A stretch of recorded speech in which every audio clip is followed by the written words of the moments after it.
Hey everyone, welcome to SF Garnish Music Production and edu.garnish music production. My name is Justin Anchetta. We're doing our West Coast Wednesdays. We go live Wednesdays from 11 a.m. to 12 p.m. on all of our social media.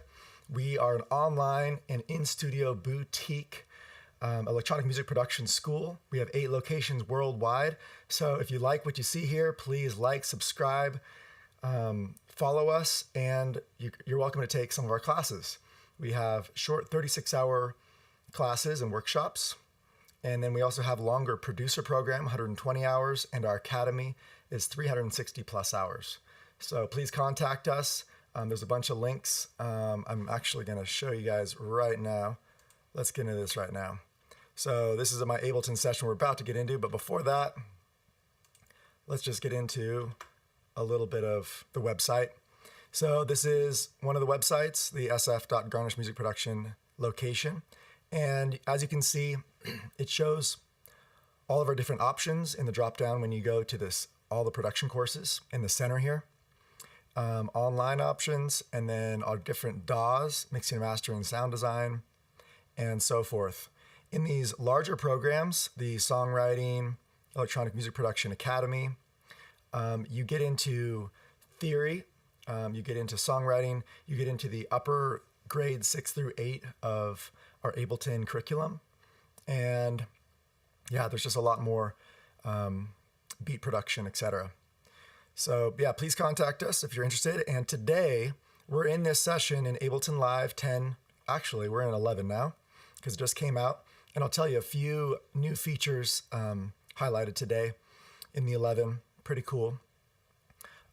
If you want to know how these tracks were created up to this point, because I am starting with a template that already has things, this was all created live on the West Coast Wednesdays show.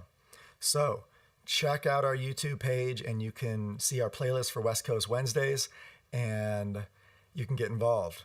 So just want to say once again, thank you to Dave Garnish and our Garnish Network for streaming us out everywhere, and get involved with West Coast Wednesdays. That's right. We are going to be doing songwriting, and in songwriting, we're going to go through all the different possibilities of changing melodic structure, tonality, chords, rhythm, and just having variation in your song, right? Even a transition. Excuse me, my voice is a little bit raspy today. I woke up this way. I'm not really sure why, but I'm glad you guys can just still hear me. Let me know if you can't hear me. I'm going to be checking out our stream, and I'll take any questions or comments as they come along. Cool. All right, here we go. So I'm going to play you just a little bit of these different ideas that we have, and they're not even named over here yet in our master channel. So eventually I'm going to name these as what I think they might be in our song, and we need some variation. Okay, verses, verse, chorus, intro, outro, transitions, bridge, and how we create these variations is there's a lot of different ways, but melody could do that. The chords can change from minor to major, right? The relative minor of what you're doing, maybe. You can get more of a double time or cut time speed in your rhythm, etc. But not only are we going through the differences of parts of a song to create the song structure, but how can you create ideas within Ableton? All right. So if you're stuck, we're going to find some ways that we can kind of get unstuck with our creativity in songwriting. So starting off, I'll just play you what we've done so far.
All right.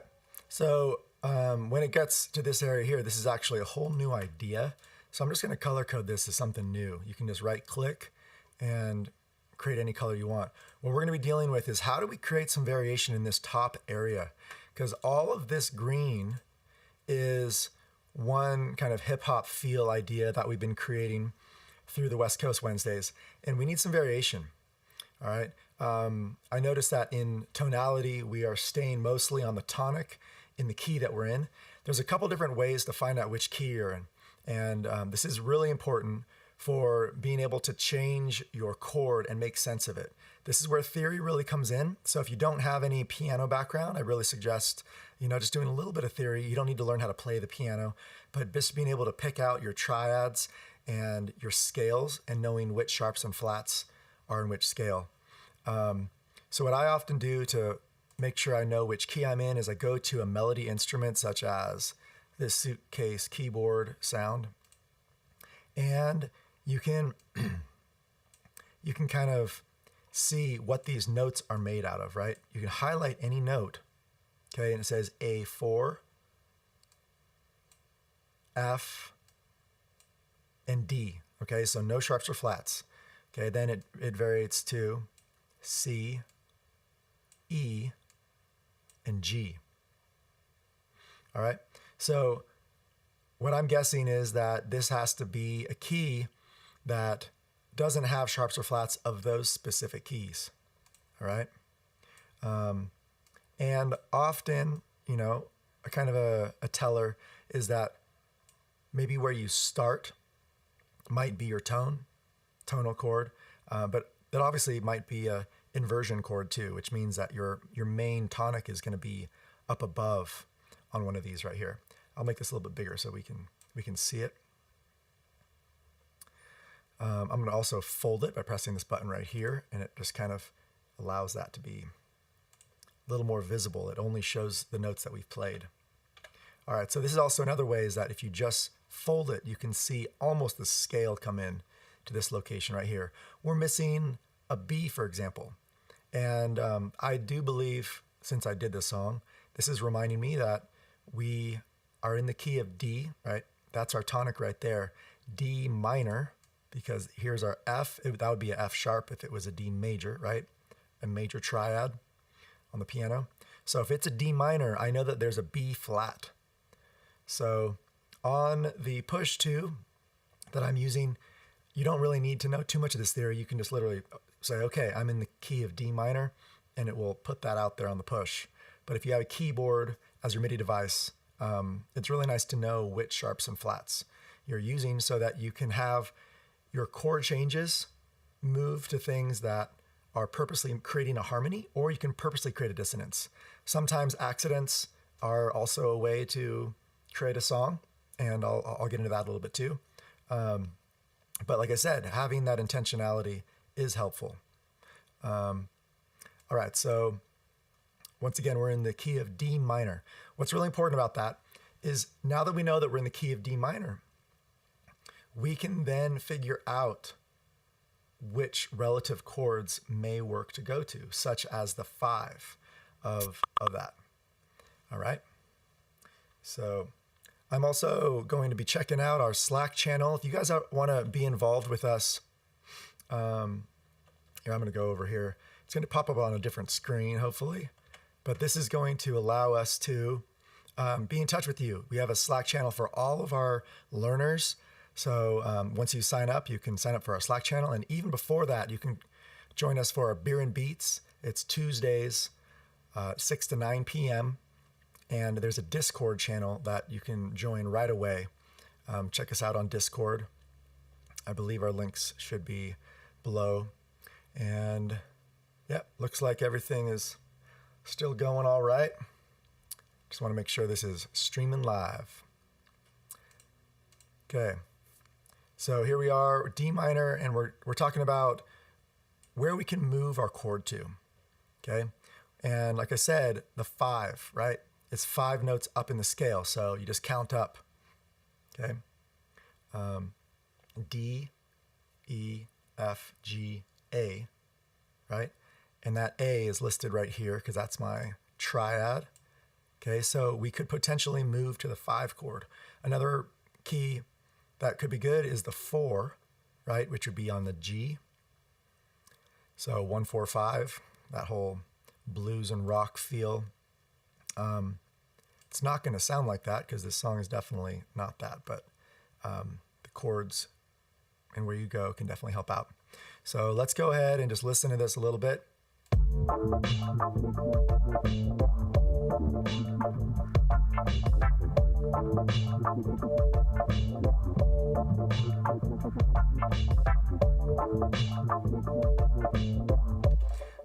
So if I want to move to a different part, I want to make sure that my different instruments can also move there. Now this is a live stand-up bass that I played. And how do you move this? I could play the stand-up bass again in the new key, but you can also pitch shift. Okay, so let's go ahead and just duplicate this, Command D. And this might just be something that I might do just to try it out, but then for the final, just so we have the highest quality recording, I would probably really record it on that 5 myself. But this is just to kind of try it out and also keep that song flow going. Like, is this what we want to do? All right, so here we go. I'm going to transpose the new one. I'm also going to rename this. And part of renaming this is just to keep track of, the colors, the renaming. It's going to help organize what we're doing here. So this hip hop feel is, I'll rename this to 5 chord.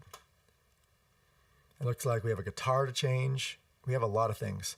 And as a matter of fact, I'll just highlight everything that has tone that I played. And right down here, we're going to move this up to the 5. Now, when you go up, these are, when you transpose, this is a chromatic transpose. So 5 notes in a scale, this is part of theory, there's the black keys on the piano that you need to know about. So the black keys on the piano actually bring that up to 7 notes up chromatically. So bringing that up, I'm just clicking on it and then pressing the up function on my keyboard. And let's just see what that sounds like. I'm going to close down my side area here and just expand out. My suitcase, now this is a MIDI device.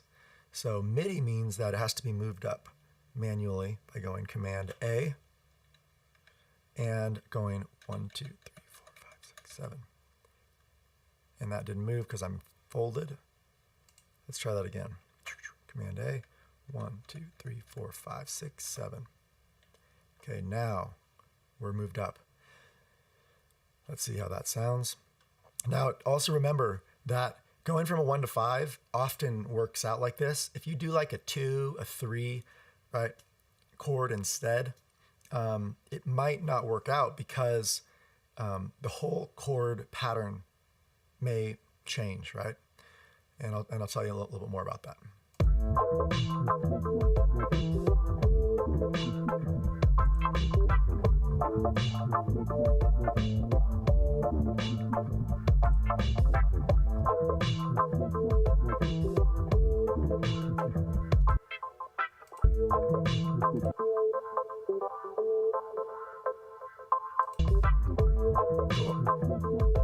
So that worked out really good. And, and I picked something like the 5, like I said, because I know it's easy to have a full chord sound good going from 1 to 5. Okay, when you get to maybe a 2 or a 3 chord, for example, you have to change that minor sound to a major. So that's changing your triad chord, right, and what it looks like.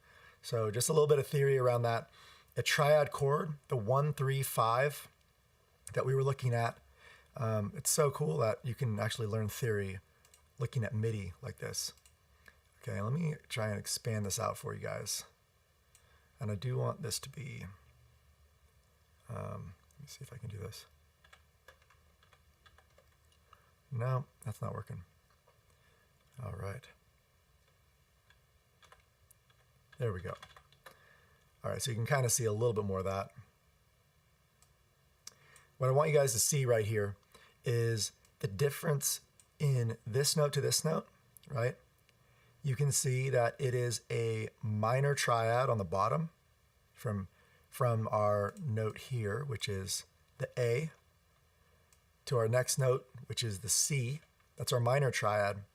And then after that, we bump up to an E, okay? And the reason why that's a major triad is there's 2 black keys, okay? And this is another cool thing about how our MIDI is looking here, is these darker lines are actually showing you the black keys, okay? These dark and light lines are not just here, you know, in some random way. You have the 3 dark keys, then the 2 dark keys, the 3 dark keys, the 2 dark keys, just like a piano has. Okay, so all this theory that I'm talking about on a piano, it relates to how it's laid out here on the MIDI device. So a minor triad has the shorter area below and the larger major triad on top. Okay, if you have 2 minor triads, then that's that diminished chord. Okay, diminished chords can definitely change the tone of it. All right, so I'm going to press the minus key to get that back down again, and I'm just bringing this down by, you can always change how large certain things are just by moving this around right here. Like I said, you can even do it for like your master, bring it in and out. There's a new feature in 11 is you can see the BPM set over here and the time signature. We're in 4/4. But you can always just bring that back just to see less of it. All right, so we just did a tonal change 1 to 5, and you can do a lot of things like that pretty quick in Session View, which is what we're using in Ableton Live today. Now, another way we can just kind of create, you know, a different song structure is changing the beat. Right now our beat is kind of chugging along. Has that kind of reggae hip hop feel. And I want to find out if there's other beats that can work. And maybe, you know, what comes out of my hands on the push is always kind of maybe a same feel or something that I'm personally, you know, been trained in. So some way to get out of that to change to a completely new feel is to come over here to your upper left-hand corner triangle, expand that out, and you can now see clips down here. Okay, you can scroll down past your favorites into clips, and anything that you end up liking here, you're welcome to create in your favorites by right-clicking it and then bring it in to a certain category. Now, in these clips, notice the BPM, okay? Our song right now is at 85 BPM. Now, 85 BPM is pretty slow of a tempo. I mean, you know, most songs are between, I would say, 60 to 145, I would say, or 70 to 145. So 85 is on the lower spectrum. If you do something at like 128 BPM, that faster tempo, and bring it in, you're gonna notice it slowed down might not sound good. It also might sound good. Maybe it's an accident and you like it. But these are ways that you can kind of bring in these MIDI grooves into different instruments and create new structures out of it. So let's just kind of try a few of these out.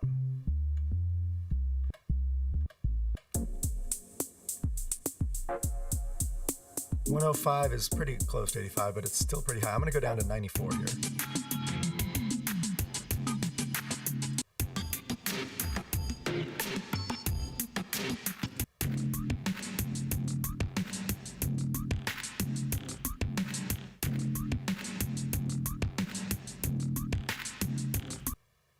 All right. So these might just be smaller clips, and you can also just bring these in into a new thing right over here, and you can hear what it sounds like. I'm going to solo it. It's at 110 BPM, so this is actually too fast for us, but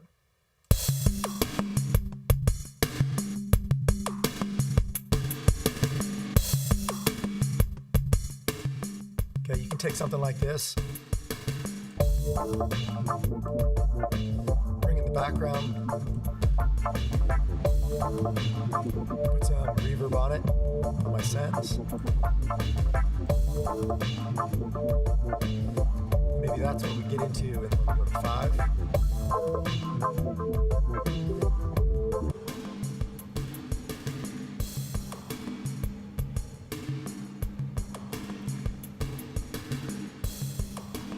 Now, if you really don't like that exact sound of it, what you can do is you can actually turn that into a MIDI clip, okay?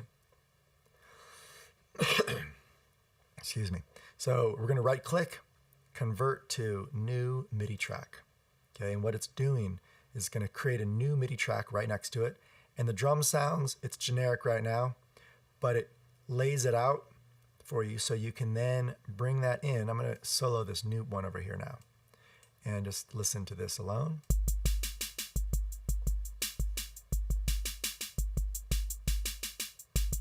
Now this is something that you can then start customizing, okay? So let's see if we can draw still. This was something I used to do in 10. I'm going to try and make a dynamic change. All right, so the draw function has changed. I'm going to look that one up really soon. But what you can do is change the dynamics of certain parts. So I'm going to bring that down. Make sure you're on the right MIDI.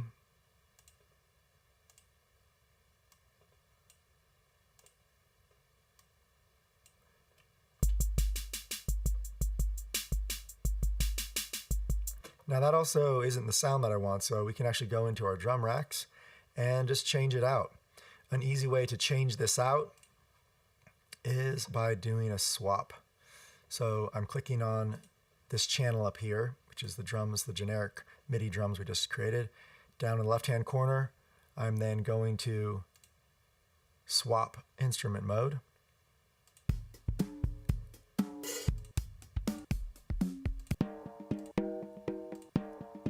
Right, and I can then double click and it will go right into that instrument.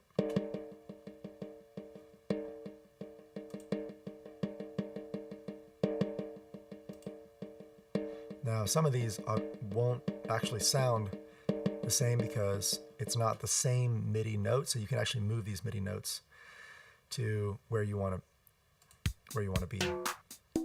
Another way to do this is you can literally just drag this in right over the track and try it that way.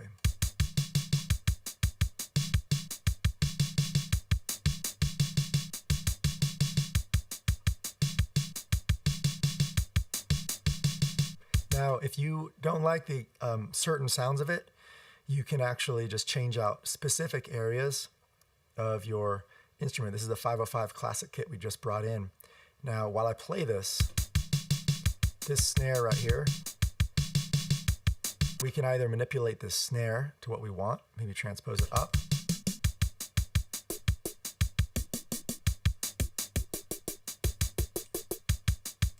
maybe volume,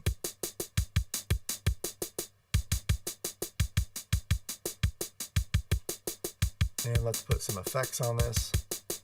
Drum bus.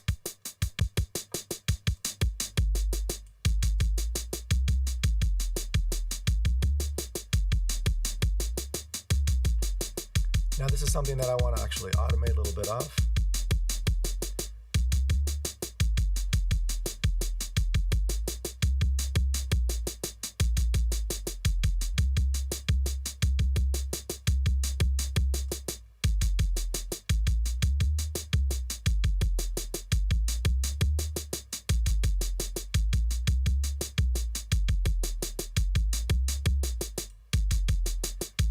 Now I pressed record on my push 2. You can also press up here that little red button. That means you're gonna do the automation recording. When you're done, you can just click that and the automation goes away, or click your push again. The push 2 is a phenomenal tool, one of the best MIDI device for Ableton because they created it. So let's just say this is the one that we're going for to create that transition on the 5. And I want to not use this first one anymore because that wasn't the sound I wanted. So I'm going to zero that out. We can always keep it there for future reference. But I'm just going to close that down a little bit and listen to everything together. Taking off solo.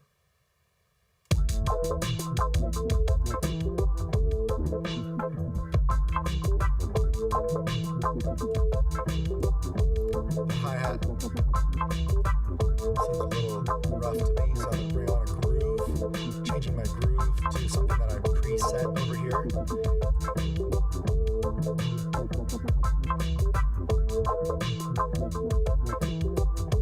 Swings a little bit.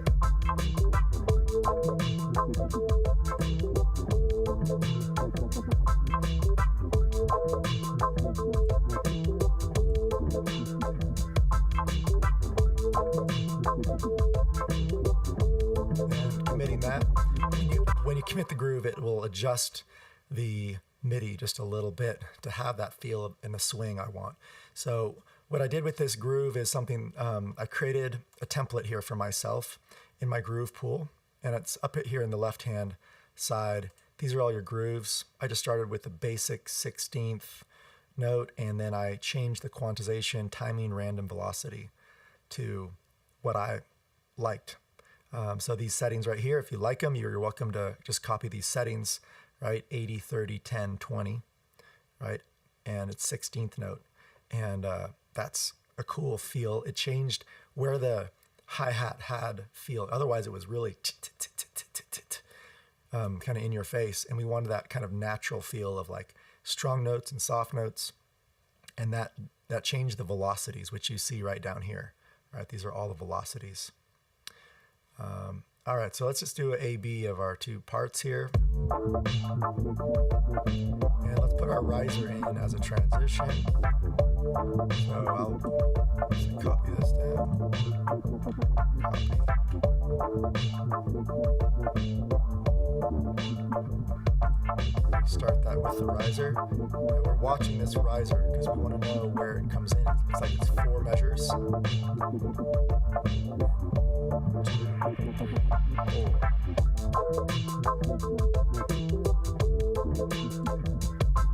The hi-hat's still too loud for me, so I'm going to go in here to the hi-hat, click on it, and our volume is right there. I also think some transients in the overall beat might be good, and also some reverb on that hi-hat. Only the hi-hat is actually what I want, so I'm going to go into my effects, just a general reverb, and put that into our hi-hat, dragging it right over.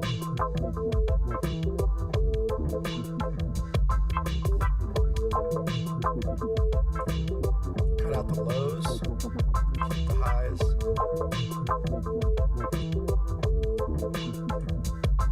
Reflection up, diffusion up.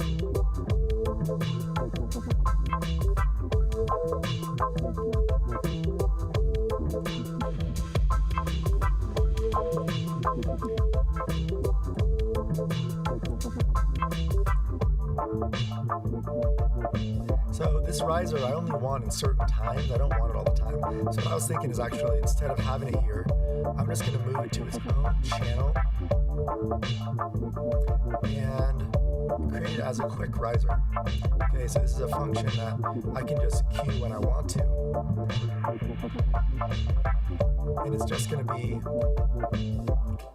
a 4-beat riser, just like that. So I shorten it up. So when I play this area, I can then click on this right here. There's a lot to do with your mouse. This is something that on the push it'd be a lot easier. So let me actually go into that mode.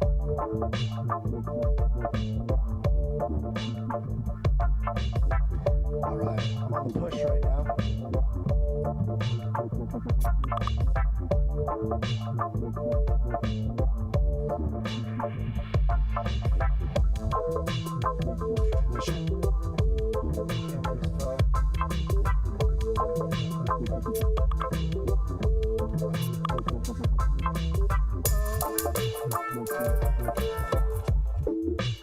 All right, so what I was able to do there is just have that riser come in with, when I want it to for any transition. There's a few areas right here where I purposely have it in. And we should start naming these now to have different names and parts, right? To start a song, right? What instrument, what sound is starting the song? It might just be something as simple as the drums. So let's just go ahead and try that. So I'm duplicating this track. I'm going to,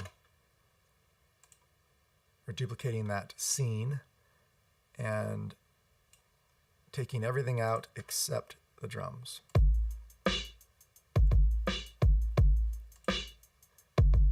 And bringing in our other drums up here.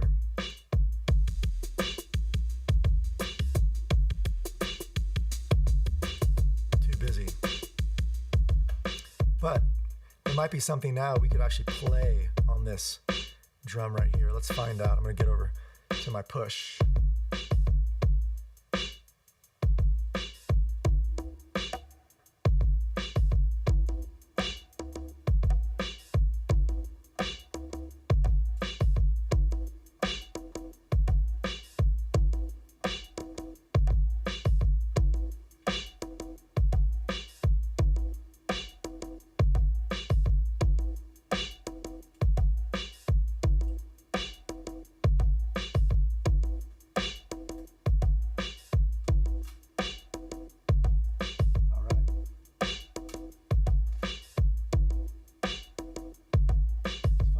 Other sounds that we like. Go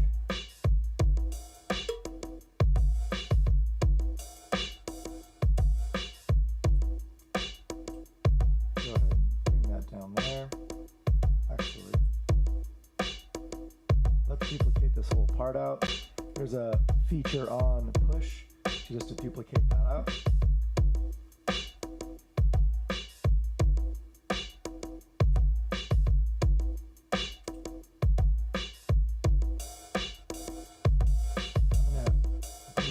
Instruments.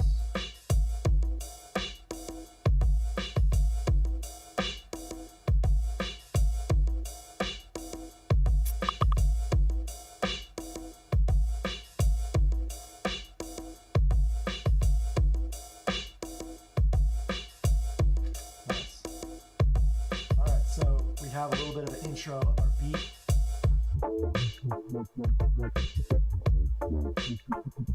Cool. So obviously transitions is going to be a big part of this, okay? How do we transition from part to part? I really like the simplicity of this part, and we can literally just duplicate the conga down across that now. So now we have a conga part, and I can even change that color so I know that these are conga. You can also rename it so you know this is conga. And I can then duplicate it with that name, Command D, the beginning one, Command C, Command V to paste, Command C copy, and then this is conga plus hi-hat. Conga, hi-hat, different color. So we kind of know there's some different feels. So we're just creating some variation now. So when we go through these different parts, we might want to change and bring in that open hi-hat to create some variation.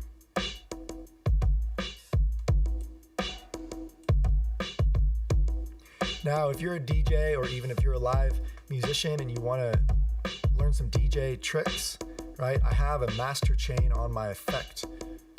I have effects on my master chain. I said that backward. And you can look at them right here. I have this Will Marshall that I customized a little bit, and it has some fade to gray beat master on it. I often don't put this on my master chain, but just for simplicity, for demonstration, today I'm doing that. Otherwise, I would probably put it on like an effects all and put it over here, which I actually have it over here too. I have some automations already on that, so I have that off right now. For demonstration purposes, let's check this out.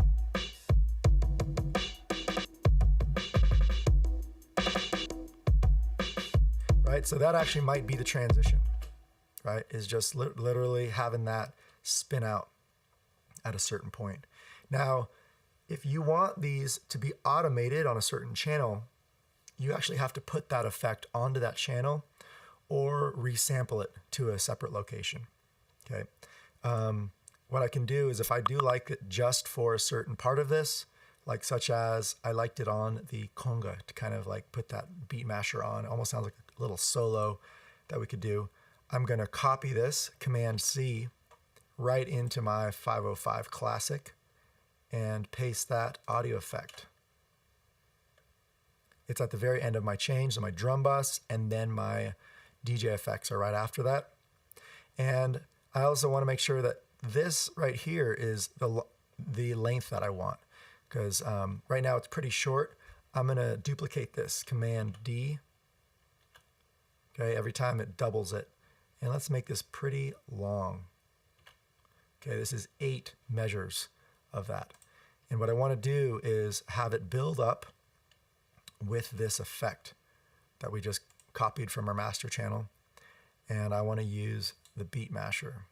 Show automation, I'm right clicking it, showing the automation, right?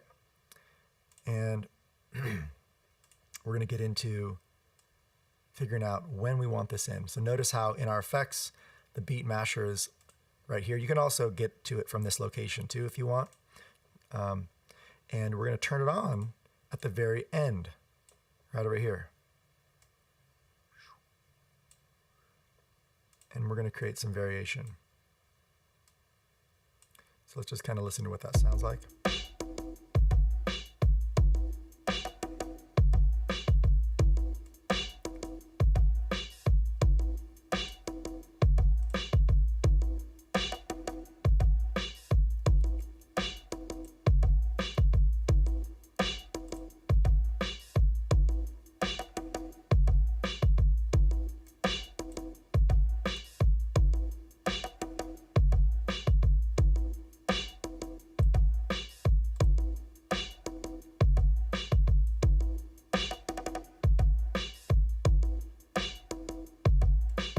You can also see what note you're going to, right? The 24th would be like a triplet pattern. Or you come down a little bit more, it goes to the 16th note. Let's try that out.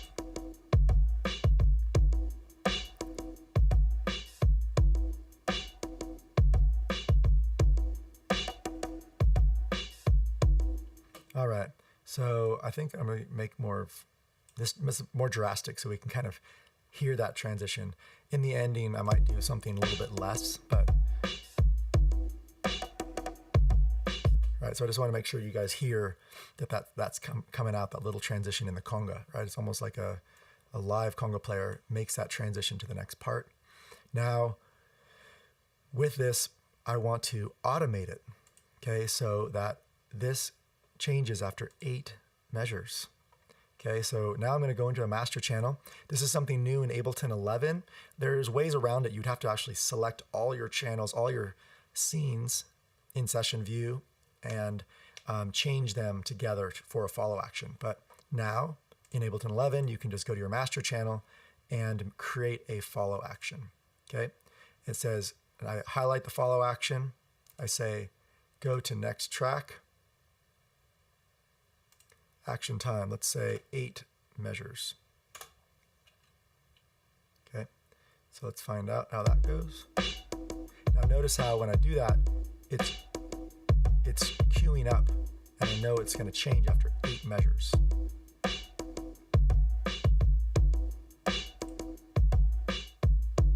Six, 7, 3, 4, and 8, 2, 3, 4.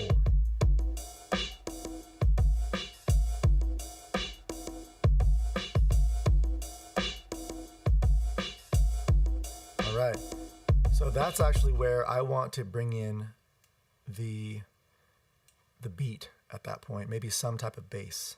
So I'm going to go ahead and copy our bass wobble. And if you want to know how I did this bass wobble, go to West Coast Wednesday's earlier session. I did how do you wobble the bass, changing frequency, and I also did some on the highs, which you will also hear on the guitar, Thaddeus, and other instruments. So bringing some bass in here. So let's listen to this transition again. Okay, it is queuing up the next part. This is really helpful for being able to cue things up and not have to be on your computer. You can be changing instruments, getting in a position to sing, and knowing where that is, right? It's pretty much like creating a score, a digital score.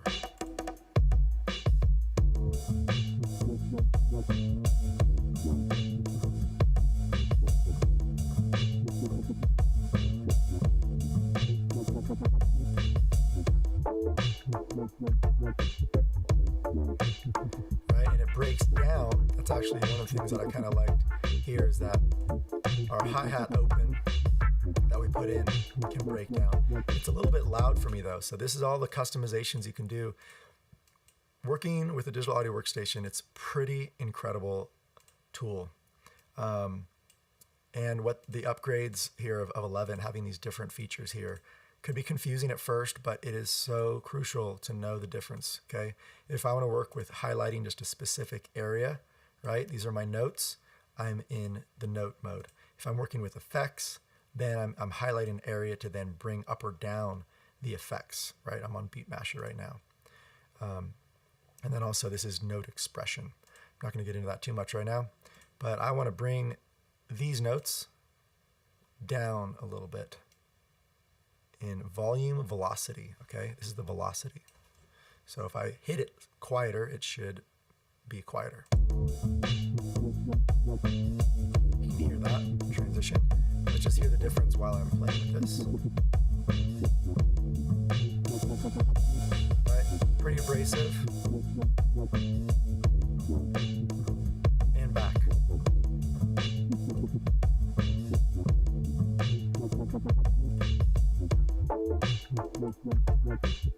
All right, so we're starting to create some transitions here.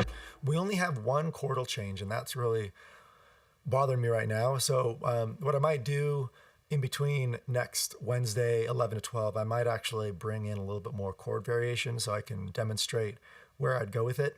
The reason why I don't want to do that live with you guys is that it takes a lot of trial and error. And this is part of the thing I want to tell you is don't be afraid to try a new chord out. Don't be afraid to go into something a little bit ugly. And if it's not the right direction, then get out of it. And then you're also teaching yourself which chord changes you like and you don't like. So we're gonna stay on rhythm changes here mostly to create dynamics between our different parts. We're also highlighting, right, different things. So this is our intro beat. I'm gonna highlight and rename, Command R. I'll say intro beat.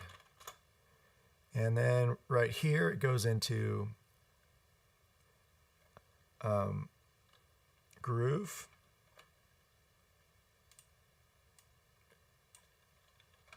Up groove. And then we get into maybe like a verse. This is where it breaks down like I don't even need to say hip hop anymore. I'll just say verse. Okay, so I know that in the songwriting structure, this is where my verse might be that I'm on a melody instrument, right? Bringing out some synth on a keyboard or playing a live instrument or vocally doing something. But I know that I want to put something over that verse, right? Depends on the style of music. Some music just requires some spatial dynamics, right? It might be that the main instrument could just be like a bell or something that comes in and out, just create a little bit of high. So this is where the verse starts. Now this wobble is pretty intense. I might actually change this wobble up to simplify. So notice how my automations are moving quite a bit over here. So if I want to see these, show automation.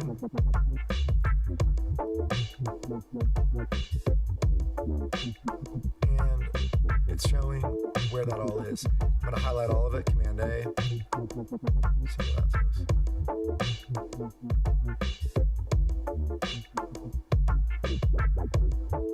So that's too much.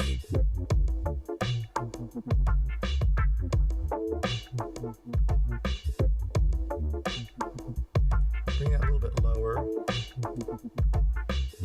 Right. LFO mount, show automation. I can also, like I said, change it up here, right? And it shows your red. Anything red shows that that's automated already. Highlighting all, Command A.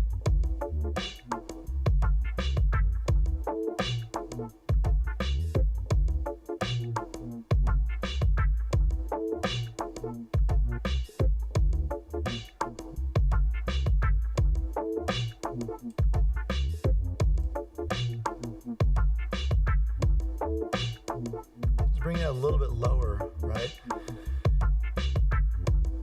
So it doesn't stand out quite as much, right? Creating some dynamics in how we're wobbling the low end. So when we come up to the next part of the song, let's change this color because I know that I just worked on that a little bit.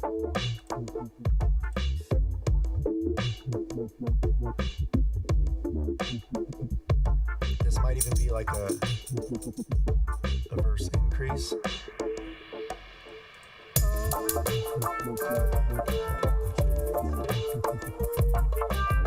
We have some bass, a little bit of vocals in there too. Now, so there's a lot of different things going on in this song already. Looks like I have the organization of this. I put everything in that guitar channel because I just started doing a bunch of samples over here. It's really nice to name them.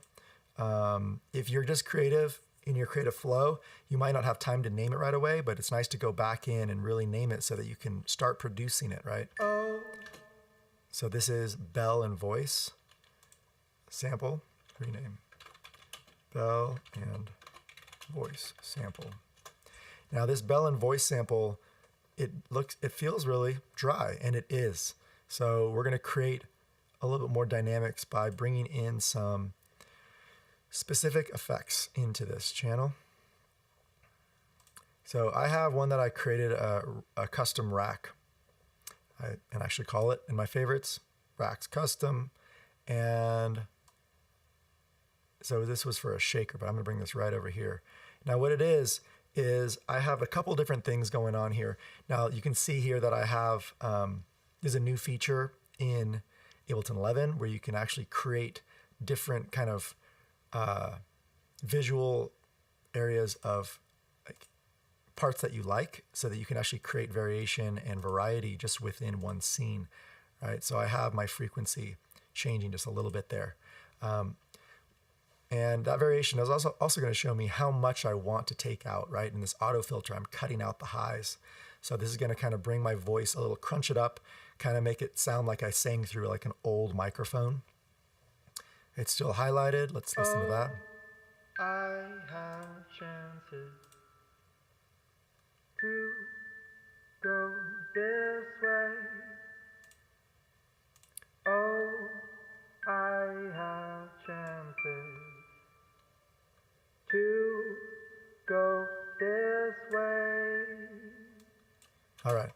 So a little bit of, it's mostly I'm cutting out the highs, everything above almost like 3K. And then I'm highlighting just above. Right here you can see I'm on EQ 3, right? And it shows that I'm at 639 and I'm bringing that up by 4.5 dB, right? This is the gain structure right here. Another thing that's really special and you can put on to any instrument is your amp mods, okay? And one way to find that, you know, you can put it in your favorites here. But let's say I haven't yet, I can just type in amp, okay? If it doesn't come up right away, I can go into all audio effects, right? Drive and color, and there it is under amp. And these are just different presets. What I'll do is I'm just gonna go into the basic of it. I don't need any preset. I'm gonna highlight and drag that over to the ending here. Now remember, this is the effects for all of this channel, right? Bells and voices. If you have anything else in this channel, it will affect that too. So just remember that this is why you want to have separate channels for different sounds and instruments. Okay. So here I am on the bells and voice. By the way, I'm finishing this track actually live on West Coast Wednesdays. So if you guys want to check it out eventually, we will send it out to our email list. And if you want to sign up for that, go to sf.garnishmusicproduction.com and join us for our Discord, our 6 to 9 Beer and Beats event via Zoom. A lot of ways to connect with us. So this amp is completely wet right now, so I'm going to hear a lot of it. And let's just see what that sounds like. Look, it's like it comes in as blues. So. Oh, I have chances to go this way. Oh, I have chances to go this way.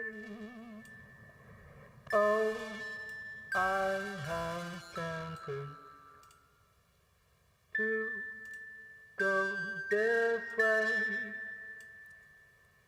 Oh, I have chances to go this way. I really like actually that throw at the very end.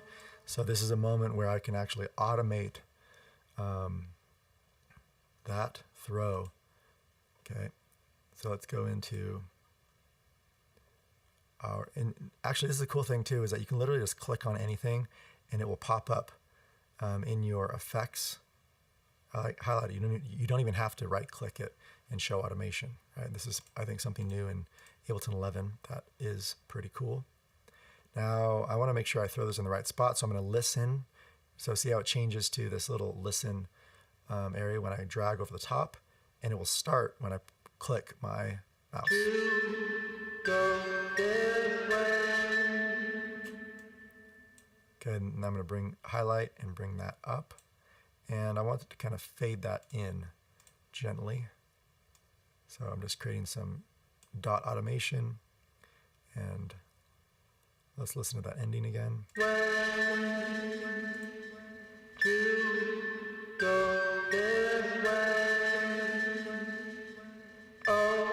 Now this is actually something as a loop. I'm going to actually unloop this. So what it does is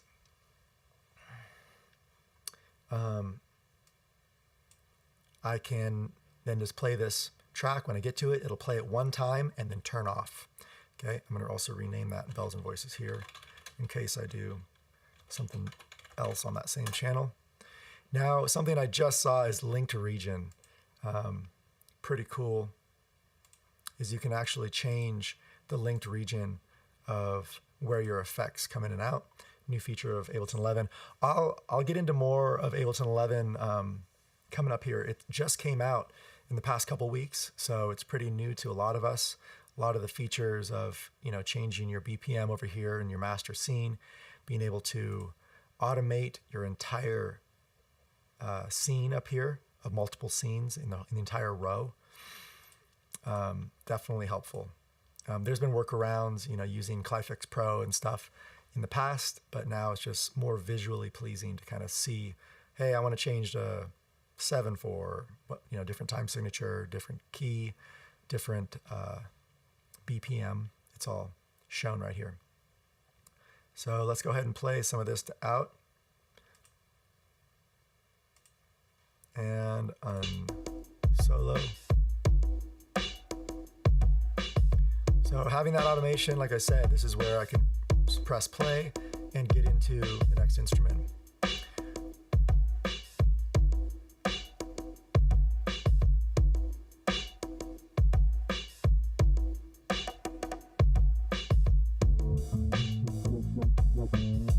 Right. It's nice to have that little beat on the conga change like that, because it leads me in just as if somebody was cueing me to start the next part.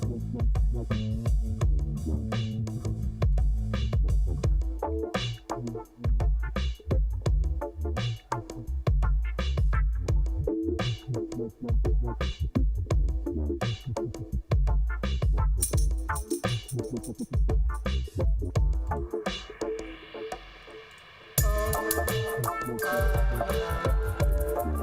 that in the background a little bit.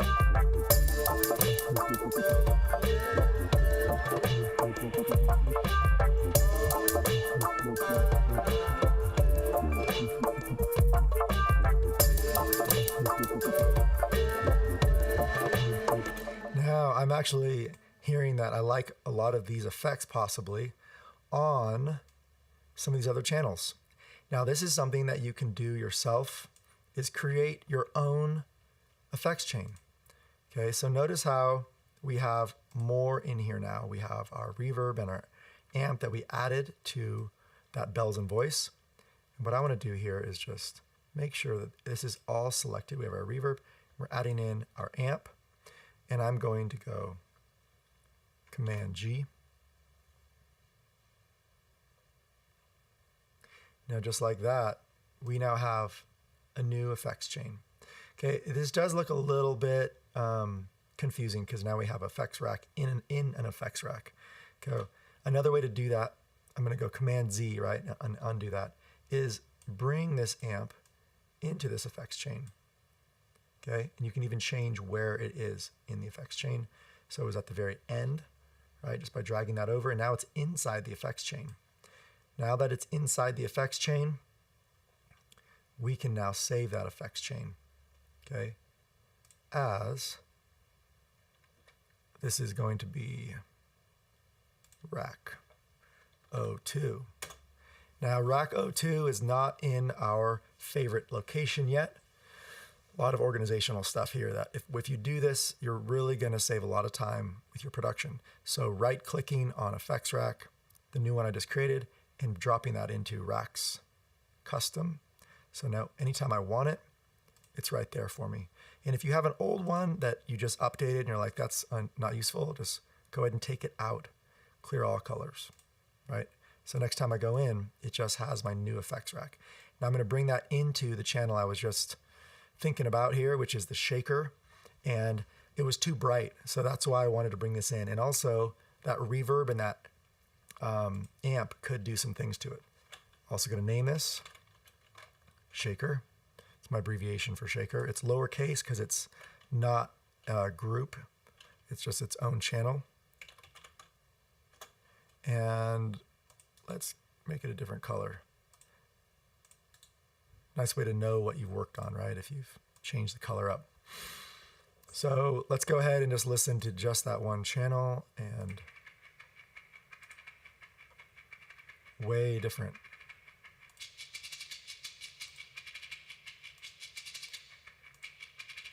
Yeah, that middle EQ squash is kind of what I want right there.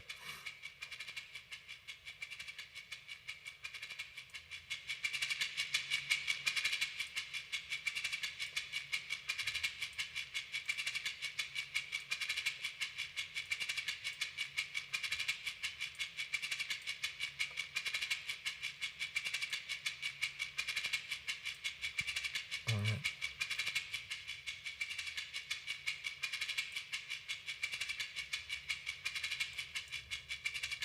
Taking off my A reverb so I can really hear what this reverb's doing.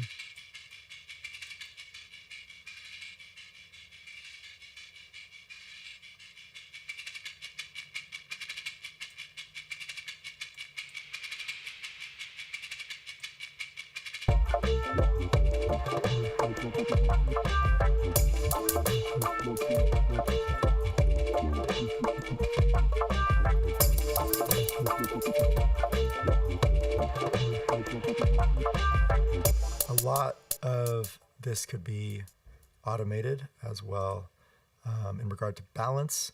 Now I could use my utility here that's in my chain to change my panning, but there's also the ability to do auto panning.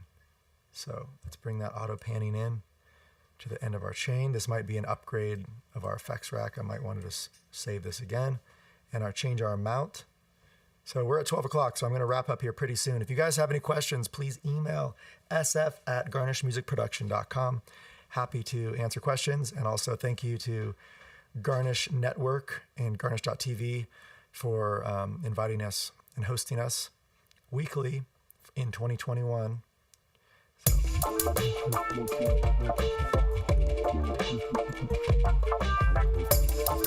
So that's panning left and right. I'm not sure if you guys can hear too much of it, but I'm seeing that in my left, right here. Right, so just to know the visuals happening, even if we're going out, I believe, pretty mono, I think, through our OBS. This is something in Zoom and OBS you guys might want to pay attention to. If you guys are doing any panning work, make sure you have 2 stereo mixes. Make sure that you have a headphone with a stereo send. I have a stereo right now, but it's going through a mono. Let me try and show you guys this really quick. A mono little guy right here. This is my little PM1. And what it does is it doesn't allow me to hear the stereo effects. So I actually have my headphones to put on to mix stereo, right? And that's really when you start getting into that panning, the auto panning, which really creates a lot of spatial dynamics in your mix. So highly recommend that.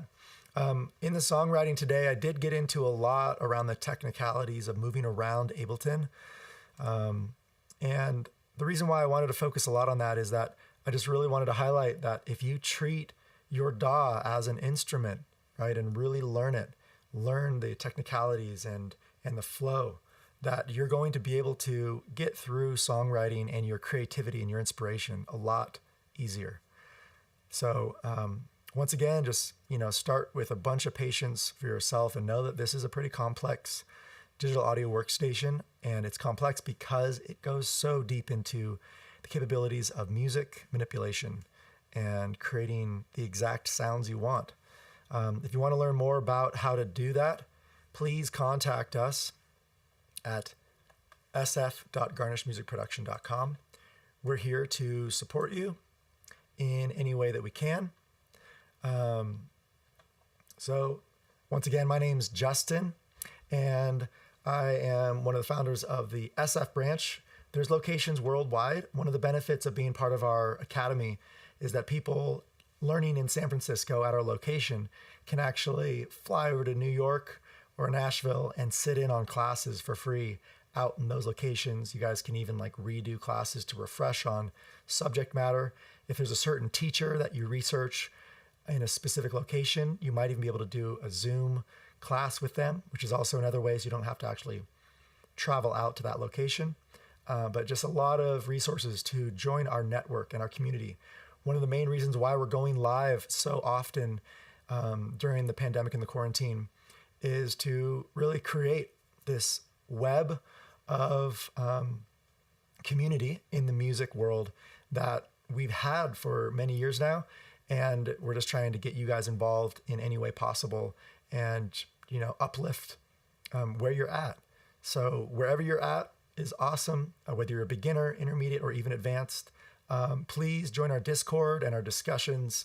We're talking about how to set up your home studio, which microphones to use, even getting into how to live stream and how to create live stream with music and your digital audio workstation, and how to create it to where there's no latency or delay going out through your OBS. So it gets pretty involved. Right now I'm streaming through Restream using OBS, and really appreciate the community that's supporting us out there. Thank you again to Garnish.tv for hosting us, and SF Garnish Music. And I'm going to go ahead and play out just what we did a little bit today, changing some variations, going to that 5-chord. And I look forward to seeing you next Wednesday from 11 a.m. to 12 p.m. Here we go.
Thank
you.